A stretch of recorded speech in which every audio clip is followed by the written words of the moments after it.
ಕುಳಿತು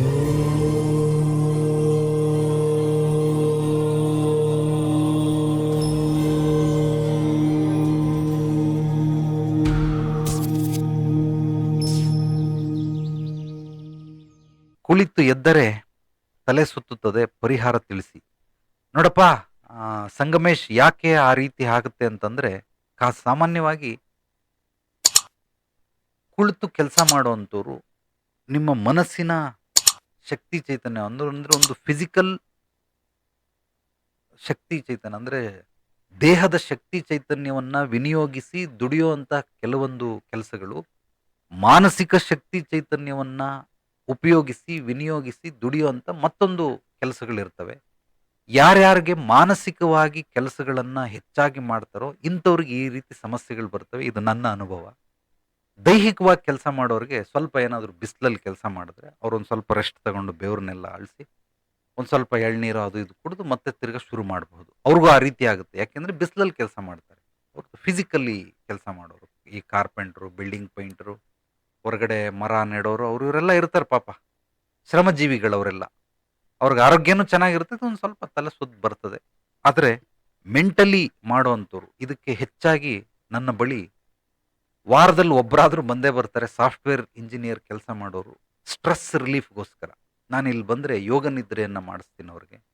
ಸುಮಾರು 3/4 ಗಂಟೆ 1 ಗಂಟೆ ಸಮಯ ತಗೊಳ್ಳುತ್ತೆ. ಅದ್ಭುತವಾಗಿ ಡೀಪ್ ಸ್ಲೀಪ್ ಅಂತಾರೆ, ಆ ಡೀಪ್ ಸ್ಲೀಪ್ ಮಾಡೋದಕ್ಕೆ ಕೆಲವೊಂದು ಯೋಗ ಕ್ರಿಯೆಗಳು ನಿಮಗೆ ಸಹಾಯಕ್ಕೆ ಬರ್ತವೆ. ಅದನ್ನು ಮಾಡಿಸಿ 1 ಗಂಟೆ ಆದ ನಂತರ ಫುಲ್ಲು ರೀಫ್ರೆಶ್ ಆಗಿ ಈ ಟೂ ವೀಲರ್ ಫೋರ್ ವೀಲರ್ನ ಸರ್ವಿಸಿಗೆ ಬಿಟ್ಟರೆ ಯಾವ ರೀತಿ ನಿಮಗೆ ಅನುಕೂಲ ಆಗುತ್ತೆ ಆ ರೀತಿ ಅತ್ಯದ್ಭುತವಾಗಿ ರಿಲ್ಯಾಕ್ಸೇಷನ್ ಸಿಗುತ್ತೆ. ಆದ್ದರಿಂದ ಇದನ್ನು ಎಲ್ಲರಿಗೂ ಕೂಡ ನಾನು ಮಾಡಿಸ್ತೀನಿ. ಬಂದಂಥವ್ರಿಗೆ ನೇರವಾಗಿ ಬಂದರೆ ಅವ್ರಿಗೆ ರಿಲ್ಯಾಕ್ಸ್ ಬೇಕು ಅನ್ನೋರಿಗೆ ಇದನ್ನು ಮಾಡಿಸ್ತೀನಿ.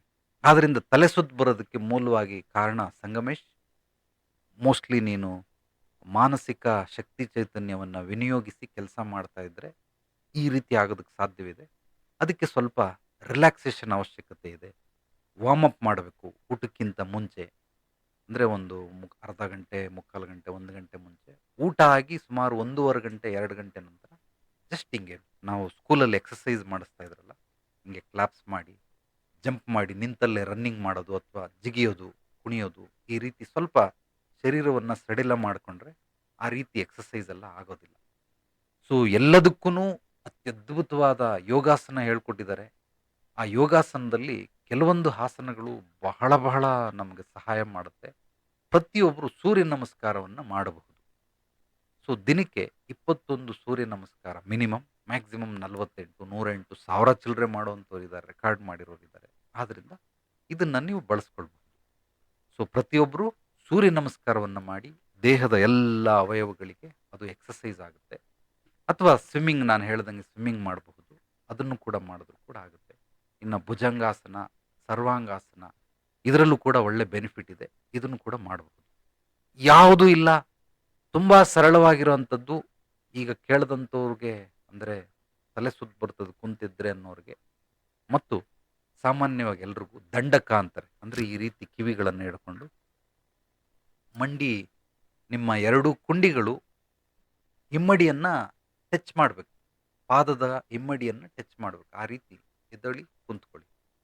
ಸೊ ಈ ರೀತಿ ಹಿಡ್ಕೊಂಡು ಕಿವಿಗಳನ್ನು ನೀವು, ನಮಗೆ ಸ್ಕೂಲಲ್ಲಿ ಪನಿಷ್ಮೆಂಟ್ ಕೊಡ್ತಾ ಇದ್ದಾರೆ ಆ ರೀತಿ ಬಸ್ಕಿ ಹೊಡಿ ಅಂತ. ಆ ರೀತಿ ಅದು ಆ್ಯಕ್ಚುಲಿ ಬಸ್ಕಿ ಅಂದರೆ ಅದು ಪನಿಷ್ಮೆಂಟ್ ಥರ, ಅದು ಪನಿಷ್ಮೆಂಟ್ ಅಲ್ಲ, ಎಕ್ಸಸೈಸ್ ಅದು. ಅದನ್ನು ದಂಡಕ ಅಂತ ಕರೀತಾರೆ. ಪ್ರತಿಯೊಂದು ಬಾರಿ ನೀವು 21 ಬಾರಿ ದಂಡಕವನ್ನು ದಿನಕ್ಕೆ 3 ಬಾರಿ ಮಾಡ್ಬೋದು. ಬೆಳಿಗ್ಗೆ ಎದ್ದು ಸ್ವಲ್ಪ ಫ್ರೆಶ್ ಅಪ್ ಆಗಿ, ಸೊ ನಿತ್ಯ ಕರ್ಮಗಳನ್ನೆಲ್ಲ ಮುಗಿಸಿ ಅವಾಗ ಮಾಡಬಹುದು.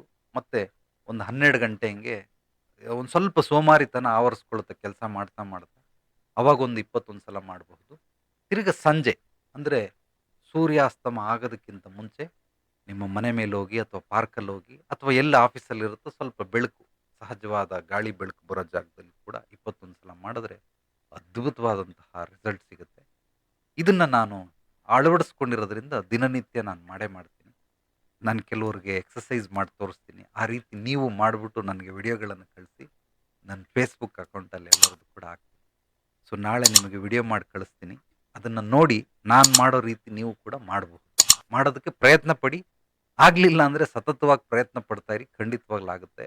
ಅದ್ಭುತವಾದಂತಹ ಆರೋಗ್ಯ ಅದರಲ್ಲಿ ಪ್ರಾಪ್ತಿಯಾಗುತ್ತೆ. ನೇರವಾಗಿ ಬಂದವರಿಗೆ ಮಾಡಿ ತೋರಿಸ್ತಿದ್ದೆ. ಬಟ್ ಎಲ್ಲರಿಗೂ ಅನುಕೂಲ ಆಗಲಿ ಅಂತ ಅದನ್ನು ಕೂಡ ಮಾಡ್ತೀನಿ.